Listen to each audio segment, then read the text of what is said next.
think you should vote. Yeah, now that we've told you that, you should go do it. Yeah, we think you should vote. Should go vote. I should look up like the polling times. I should have been prepared. I know Virginia opens at like 6 a.m. DC, I'm sure, opens right around the same time, 6, 7 a.m. But go vote tomorrow. DC, Maryland, Virginia, wherever you live in the United States, if you're eligible to vote, go do it. Go exercise your right. 95% of eligible MLS players are registered to vote. So 95% of MLS players can't be wrong. So you should go vote. But yeah, we're here to talk soccer. We're not here to talk election, but we just wanted to drop that at the beginning of the show because we are on the eve of the American election. John, some good things and some bad things. Some somewhat good and bad things on the field, and mostly bad off the field. I think is how you can sum up last week for DC. Right? I don't think there's any positive spin. That's probably fair. I think the only thing you could say positive about the thing that we're going to talk about that's bad is that it's done. I think they're not doing it anymore, so that's the one thing that's good about it. Yeah.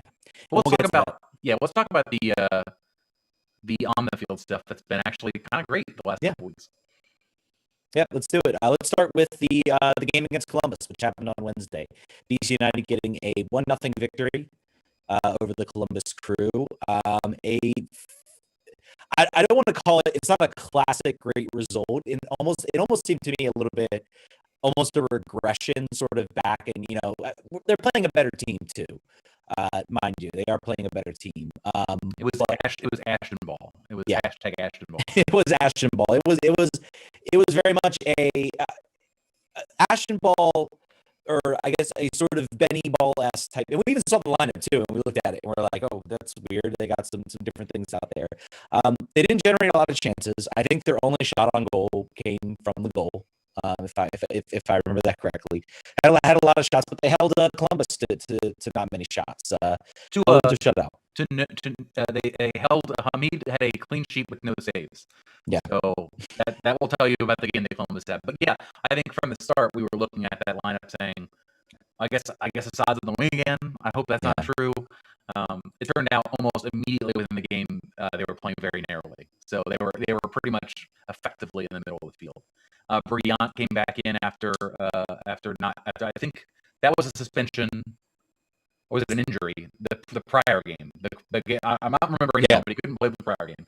O'Neill Fisher came in for Chris Doyatzim for his concussion, and Rivas started alone up top. Which again, I think when we saw that, I don't think any of us were like, "Oh, this is they're batting down matches," and they kind of did, but not in an altogetherly ugly and horrible way. It felt like it did not feel as dour as the statistics would maybe make you think. Well, there's a clear. You would look at the stats and you would look at the win. You say, "Oh, that's like a classic Benny Ball type result." Like, "Oh man, they probably were just playing the most dire, unintrusive, awful soccer that you could possibly imagine." And it really wasn't a lot of that. There was a lot of great movement in the passing. Even the goal, even though it came off a deflection, was some really nice work by Emil Stad to get the ball and to create the space. Flores with, I believe, he had a really nice flick to sort of create the space to do that. So in a certain sense, that was really good. That was really good from DC. And apparently, we're getting some audio complaints. We apologize, folks. We are working diligently to try to correct that. You won't notice on the podcast. The podcast will actually sound probably pretty good. It'll sound better than it ever has. Probably, yes, most likely. So I think it's something I wanted to point out though about the first half is that DC's struggles so far this year have been a lot about inability to handle pressure, inability to quickly decide where the ball's going to go when they get pressure. And the first half, they managed pressure really well. They had really great decision making with all their passing, and it was something you want to see. They kept the ball. They didn't immediately hoof the ball. They didn't immediately pass the ball. They would actually work through defensive problems, which was great. And I think Columbus was really having to account for that. In the first half, they really weren't able to stop them from moving the ball. They weren't able to really impose their will too much on the offensive side, but they were better. That changed at the second half. Columbus had a much stronger bench than DC had that game. DC continues to be pretty injury depleted. Yeah, when you can bring Darlington Nagbe off the bench, that's usually a pretty good thing. And to his credit, I guess the one biggest thing I got from this game And the one nice sort of change of direction, I think it was Assad took a couple knocks. He was slow to get up on one. And I remember thinking, I was like, man, this sounds like a game. I want to see Moses Nyman out there. I want to see what he can do in this type of situation. And sure enough, he actually made the sub and brought in Moses Nyman. But I mean, like you said, what we are seeing is what I think, and we'll talk. I'll maybe talk a little bit more about it in the next game. But this was a game again where I think I remarked on Twitter. It's like we're finally seeing everything that was promised from. I'm gonna say the three main players that we knew were gonna play this year right up at the beginning of the year. That's Yamil Saad, Julian Gressel, and Edison Flores. They are finally showing signs of clicking, of actually playing good soccer, of doing what was promised. Doing what was promised. Again, we apologize for the audio issues. I'm sure our producer Brian is diligently working to fix that. He is in just imagine Mad Men, where there was 7,000 patch cables and they were trying to connect phone calls. We're doing that from a digital perspective. And again, like Ted said, that if it doesn't ever get better, just listen to the podcast. Yeah. So more information about the game. Columbus almost tied the game. Moreno was actually situated on the goal line, saved the ball off the line, which is something that you love to see. You love to actually see people posted up on the far post on the goal line. I thought Donovan Pines continues to be very good, much more good than bad. I think the ratio is evening out. I think before in the year it was maybe about 75-25 good to bad, and now I'd say it's about 90-10. Which is still not where he needs to be, but it doesn't really matter right now. It's about him getting reps. I think in this game in particular, he was good until there were maybe I think about 2 or 3 passes where he just put it into sort of the dangerous parts of the offensive quadrant that led to opportunities. But again, as I told you before, clean sheet, no saves. Columbus was not able to convert. But let's talk about the thing that mattered most about this game, other than the 3 points. The refereeing decisions, and one in particular that really caused some chaos. I will open the floor to the refereeing expert here. So I'm going to open with the movie reference. If you've ever watched The Big Lebowski, in the scene where I think Walter pulls a gun on the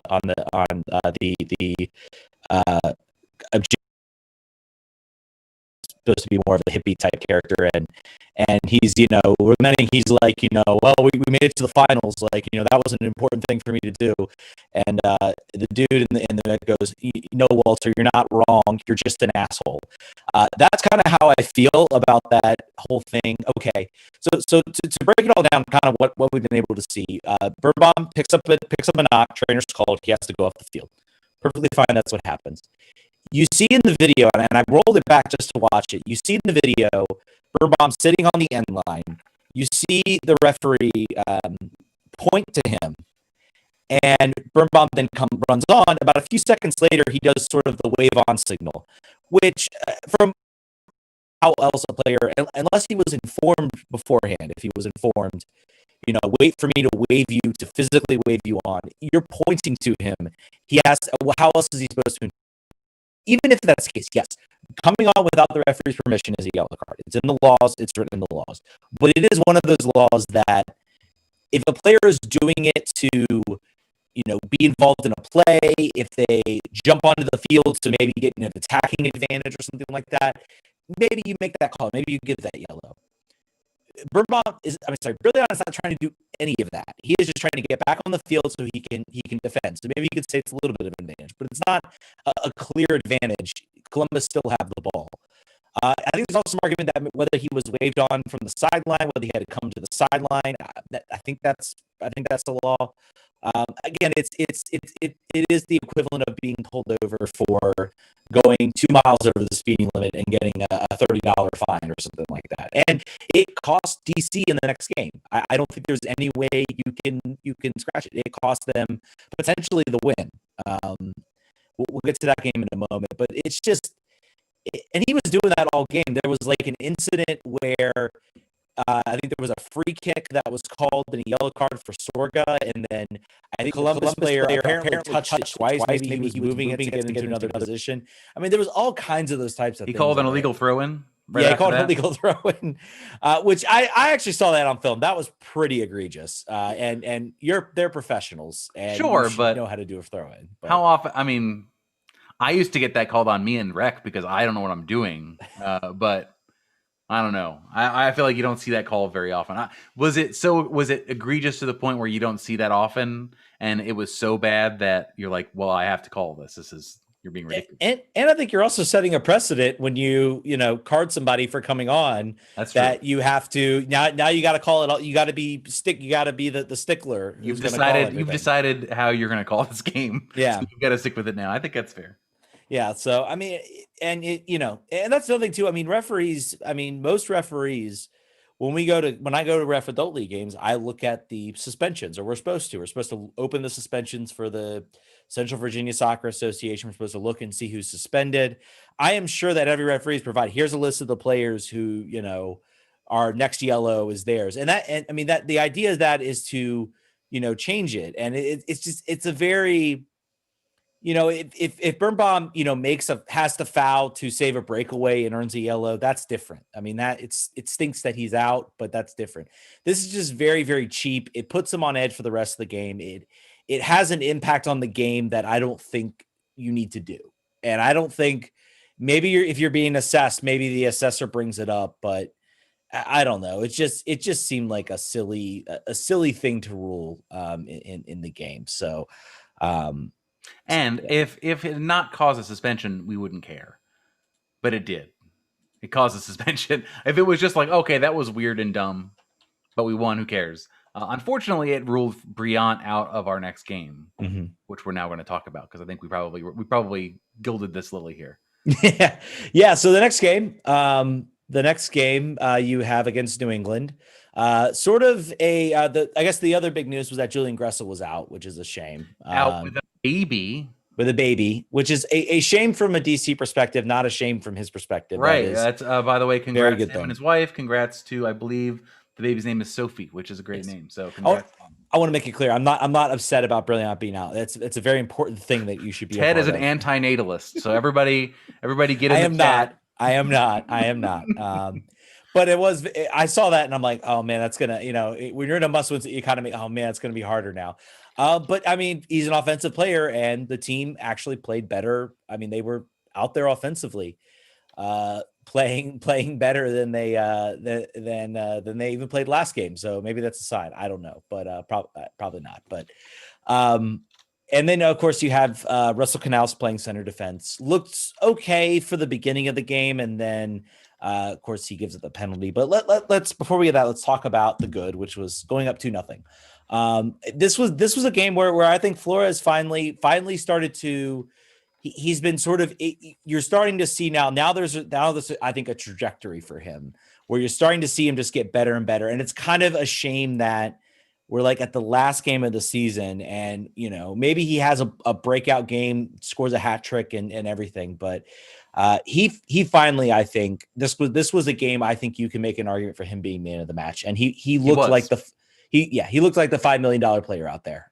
He literally was the man of the match, which is funny. So it is good. It is good. He was, I think on the first goal it was kind of wild because he had New England just dropped off him like completely. Yeah, it was a little bit in transition, and they were sort of like they just sort of they gave him a little bit of space, and he took advantage of it. He basically just scooped it up and put Yamil Assad in, and Yamil could have missed that. Yeah, absolutely could have missed that. We've seen enough misses from that angle and from that sort of setup this season to know that was possible, but he did not. He blasted it right through the hands of the keeper, and we went up 1-0 in the 22nd minute. And that's an inch perfect ball. I am not sure he does that like a month ago. Like, I think that's a ball maybe he whiffs or it goes not where he wants it to go.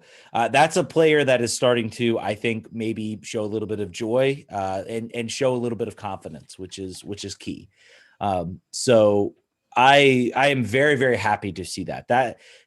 I've been waiting for this type of moment from him where we finally start to see, okay, this is the guy we promised. And really from all these players in the offensive part of the game. The defense has probably been the only thing that's been slightly decent for this team. Offensively, they've been a mess for so long. A month ago, we were kind of going into this, and we were all, I was maybe a little bit more tepid on dumping Flores, because I'm like, we paid all this money for him, we might as well see this out. And we got him like on a 5-year contract or something like that. Luckily, we don't keep our old episodes up on the internet. No one knows what I said about the rest of the team. So moving on. So yeah, so I got the receipts, my friend. I don't know what you're talking about. Yeah, so then let's talk about the second goal. So Griffin Yao scores off of a scramble, off of a free kick in the 27th, in the pouring down rain. Starting to think, wow, it's been a while since we had a 2-goal lead. It's been a really long while. Jason Anderson had the time. It was too long. Basically, it was just like when we had a goal in the first half for the first time since September of last year or whatever the hell that was. It was bad, but that did not last long. Basically, in the amount of time everyone had to tweet, "Oh my God, we have a 2-0 lead." We no longer had a 2-0 lead. Canal conceding a penalty that he should not have. I would say it was not a situation where. I mean, I think anything. It was too early in the game to make that sort of challenge in on goal. If they score, they score. It could have easily been a red, depending on how it went, because it was, in my opinion, it's. I guess the referee gave him a yellow, but in my opinion, it is not, because of the direction and the distance from goal and Pines trailing. It is not. And I think Charlie Davies, I'm forced most of the time to watch the away broadcast, and Charlie Davies was annoying me. I heard very negative comments about his I normally like Charlie Davies. I think he does some sort of thing maybe he secretly has against DC for how that whole thing went. But it was, in my opinion, that's not, unless the referee gives it at that moment, then maybe there's a little bit of an argument, but you can't go to VR and tell me that's denial of an obvious goal scoring opportunity. He's coming from the side. He's not direct on goal. His distance is at the very edge of the 18, and you have Pines trailing. So he's not at a good angle. It's so far from being, it's very much not Doxo. So yeah. Okay. So fine. Hamid, I wrote down in the notes forces a save, but he hit the ball off the post. And then if you look at the replay, which I did a couple times, I think Pines was angry at Flores for not sort of taking his defensive assignment after the shot, sort of covering up for potential rebounds. He didn't. The ball bounces right out to Bushka, and he scores, because he always scores against DC. And then it was 2-1. Which was bad. I think the vibes were not good then. And then, unfortunately, very soon after that, I don't have the exact minute, 54th minute, Canal scores an own goal on a ball that, if it got through past him, it would have gone to no one and resulted in no danger at all. So it's very unfortunate that happened. And then we're even. I think that is, we're even in the 54th. And then it just continues to get weird. Bunbury scores again, takes the Revs up 3-2. Sort of, I think that the good thing, little Hamid hurries up, gets the ball out of the net, throws it to midfield, no heads dropping.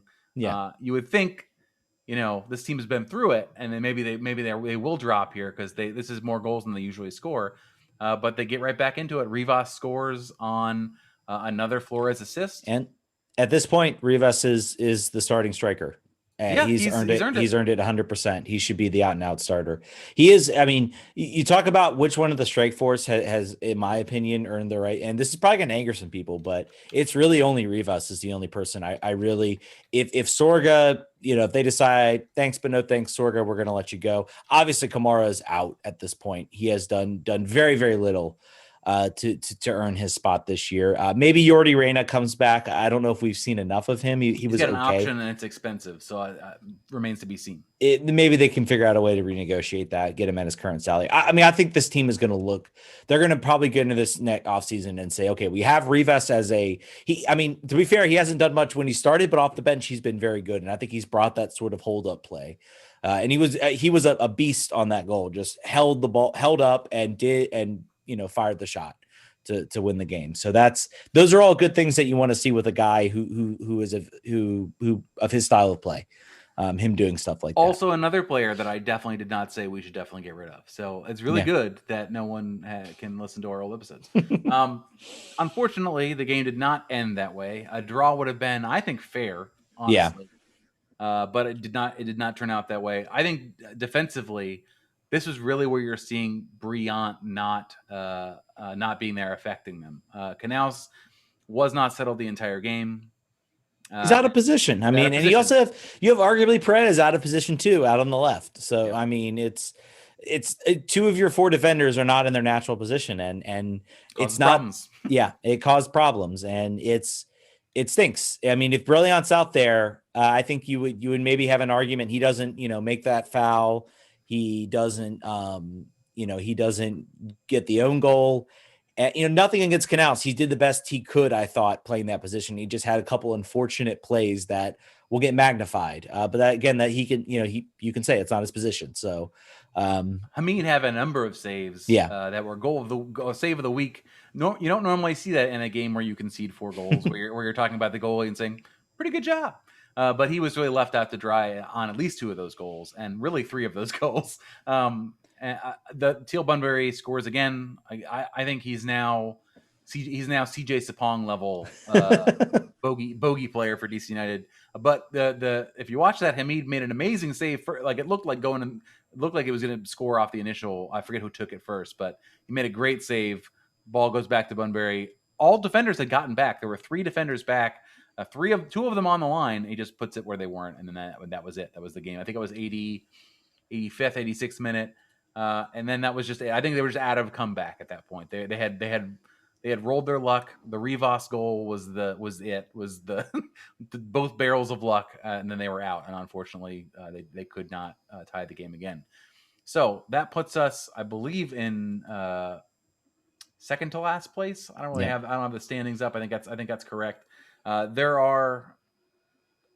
think that the path to the playoffs now requires a whole bunch of chicanery. It requires a win against Montreal and then 4 other teams to lose. Basically, everybody who is in still fighting for a spot has to lose, which basically happened last week or draw. I think probably because it's points per game.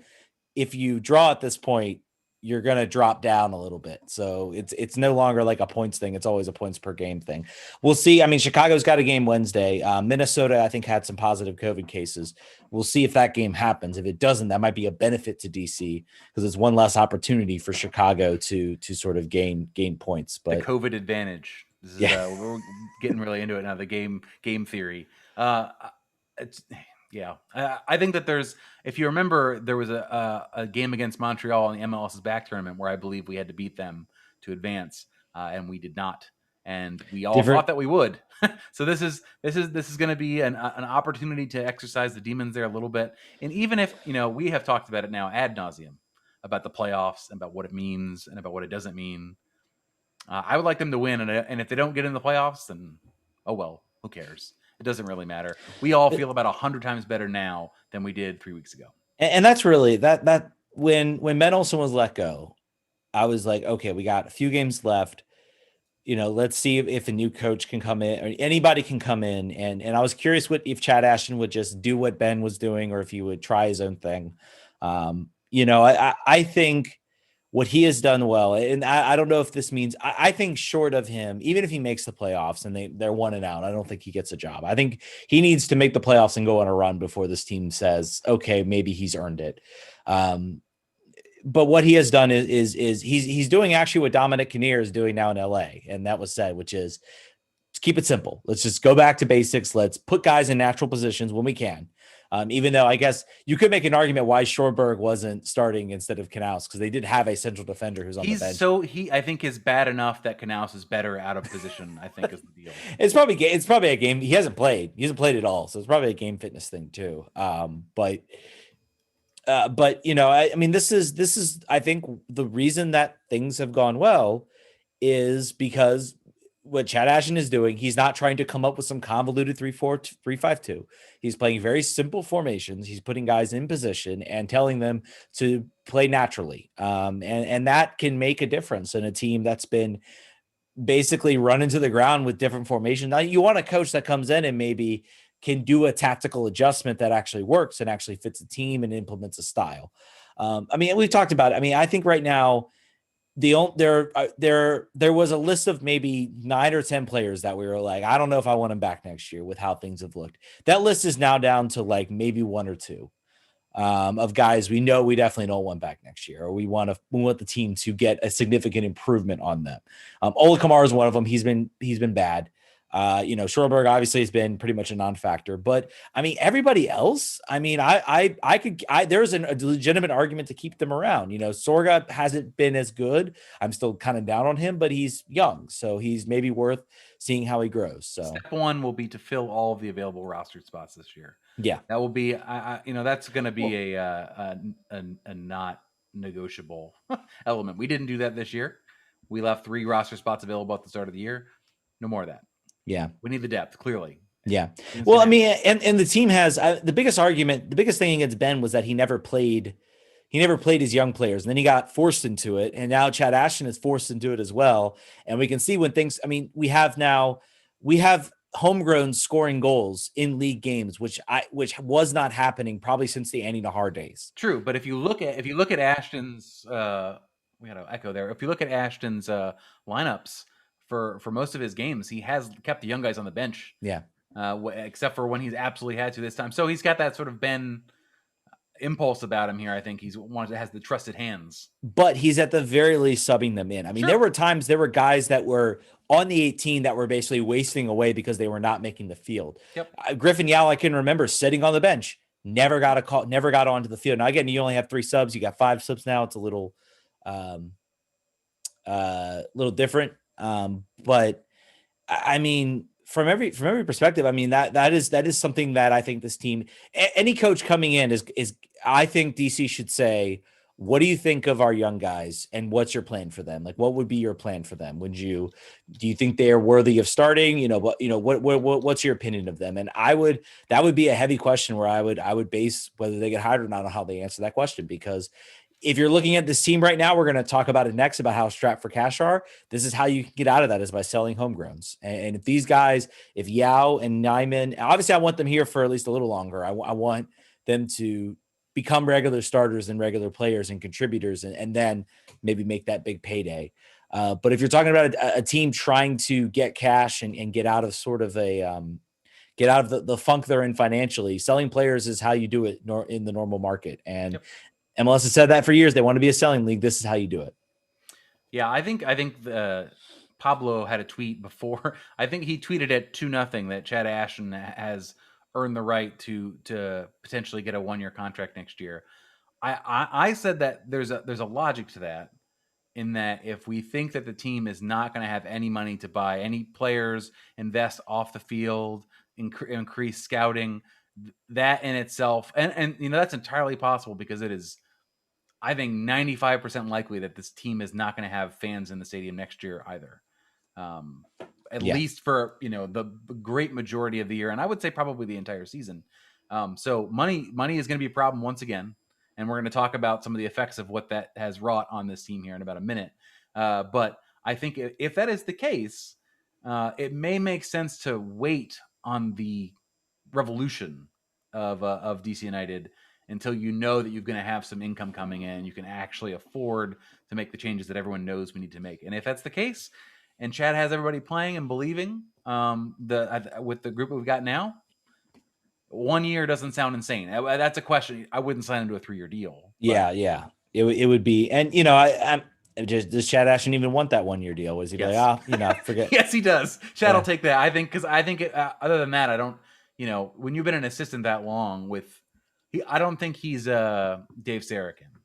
I think this would be it, and then he would go be an assistant somewhere else. So a chance to be a full season a head coach, I bet he would take it. Well, yeah, and I guess my only thing is that I approve of what Chad is doing. He's doing the right thing. The question can be, okay, he gets a full off season. Can he, build? Because eventually, you're playing simply right now. Mm-hmm. Teams get tape on you, and they can and a good system can easily break down what DC's doing right now. Sure. In fact, I would argue Columbus has come the closest to breaking them down. sort of what they've been able to do. And arguably, arguably New England did as well. Though I think it seemed to me it had more to do with how they're playing. But when you play very simply, teams get good enough they can break it down. So I would be maybe against. I think this team needs someone fresh coming in, a fresh idea, something different. And so I think, and I don't think you would waste so much time interviewing all these candidates. Just we're going to go with Chad. We would be hearing nothing about like who they're interviewing or who they're talking to, or it would be anticlimactic, and I think there would be a overwhelmingly large amount of the fan base and people who have even heard of DC United who are unimpressed by that hire. I'm not saying I'm for it. I'm just saying that there's a certain a lot. There is, yeah. But I do. But there's also if you tell someone that's coming in, listen here's our bank account number. Look at it. Look, this is what the deal is. Like, if you come here next year, you're largely going to have the same roster. The year after that, hopefully, when we have some fans coming in and spending money, maybe it changes, or it will change, and we'll do this and we'll do that. But that's the only thing I can think that you might shortchange yourself. I think if you are forced to give a 3-year deal or a 2-year deal to a coach you don't actually really want, but who is willing to come into a no growth, no spend environment, there's an argument against doing that. Like, you shoot low because that's who wants that. That's who will take that. So anyway, we're gonna have a lot of time to speculate on coach. I think that the idea is that they're gonna hire by December. Yeah, that's the most recent. So I think we should move on to some other DC United off the field news discoveries that have occurred that are a little less. Go ahead. I gotta feel. I feel a little. Okay. Let me start by saying what DC did is in my opinion is horrible and awful. Let's tell them what it is first before. Yeah. I think that you will probably have it up. Yes, we will. An article by The Athletic by Pablo Maurer, discoverer of all bad things that DC United ever does and publisher of them. I'm sure they love him for that. But it appears that DC United fired their security firm for cause after an issue in May or before May. And I believe it cost $100,000 a year. Was it a month? It was $100,000 a month. Yeah. Which is a lot of money. I mean, I don't know how much it costs to provide security for a stadium, but probably, I guess that's how much it costs. As a result, they were asking, quote unquote, if we're not watching the video version, I'm doing air quotes. They were asking team employees to cover nighttime shifts, defending the Audi Field, reclaiming the rain. They were protecting this house. Now, to be clear, they were not walking around in 1920 style with a big flashlight, like swinging a billy club. They were in a room with cameras, and they were asked to, if they saw something happen, to call the police, basically, and like lock themselves in like panic room, like Jodie Foster. There was a break-in in May, and a person was in the stadium for, I think they said 6 hours, and hung out in Eagle Bank Arena. How they did not steal any MLS cups. How they did not run. Maybe they ran around the field. They got to have run around the field. If they didn't, I don't know what you're doing there, criminal. But anyway, they're asking, again, quotes, staff to cover that because they knew, this was the thing that pissed me off, I think, that they knew that their jobs were under capacity. They were only doing 50% of their job. So because of that, they had the capacity to earn their money by being the night watchman at Audi Field. They have since changed that. They are no longer doing that. They're also I forget the guy, the rank of the guy. I'd never heard of him before. The internal business person at DC United that was basically apologizing for the way that came across. I would say, based on the email text that was released, there was no miscommunication. Like, it was extremely clear that you will do this, and if you don't do this, you may not be back, or you may be let go. You may be made redundant. That's the word to me. That's the. I understand having to make do with less. I think lots of companies are doing that elsewhere. I think a lot of comments on Pablo's article was like, At my job, that goes under duties as assigned, or duties duties as discovered. That happens in the course of your job. You get more duties. But I think the fact that they were strongly implying, if you refuse to do this, we're going to let you go, I think was a bad look. And I think from the start, this just looks bad. It looks bad. No other team, I would imagine, is doing this particular thing. Well, and that's what I was getting at.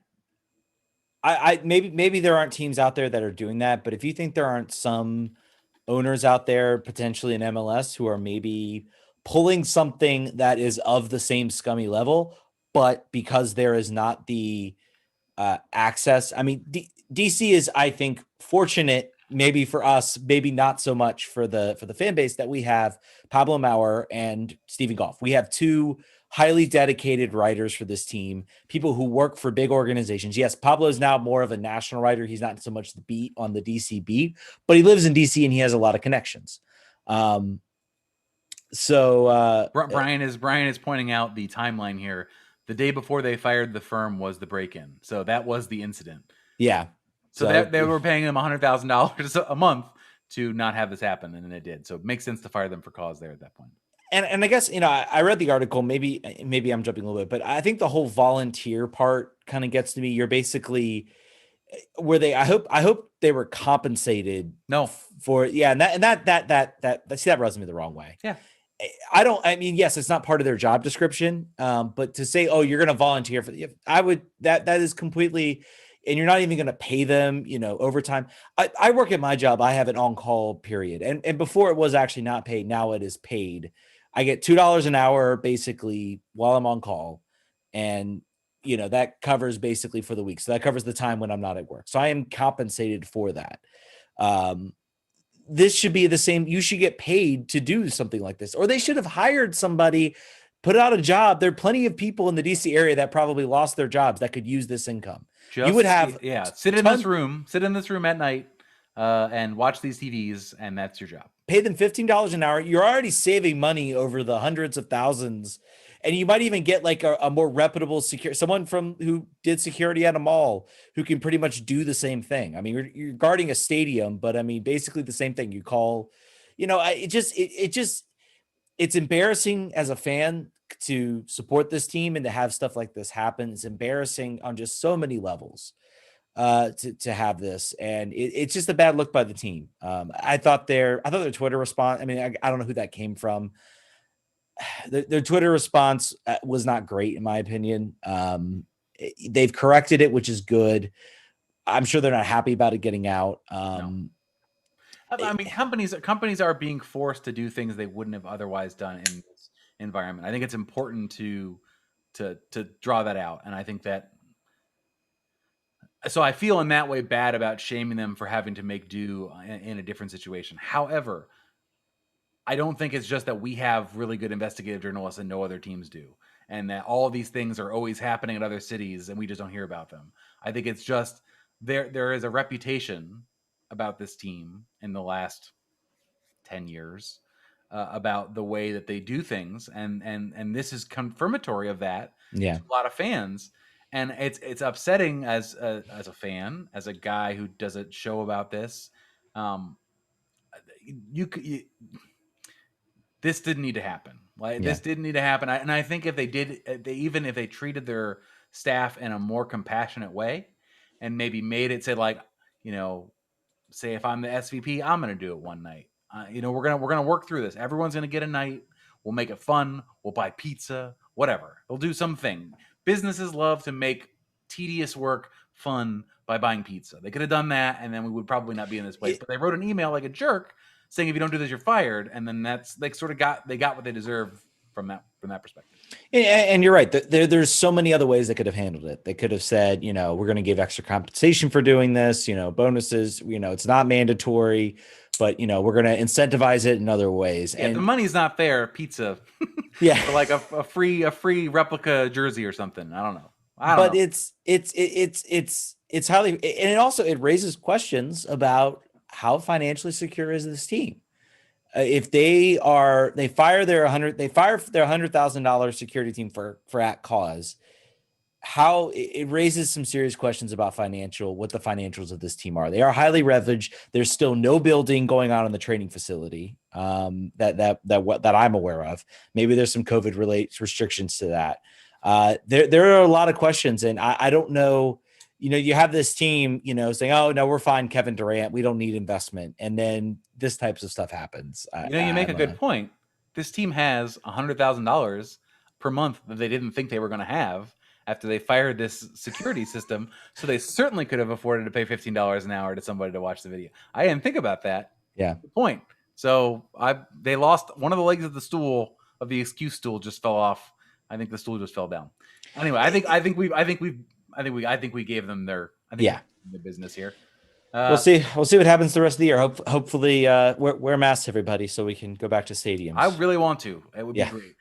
So we're just got some roundup, some news here. We were going to do some call in. We're going to skip it this week as we are figuring out our new sound that we're doing. But anyway, Caesars, the arm jersey sponsor that you all have noticed, what we thought was going to be the named sponsor of the sports book at Audi Field is no longer.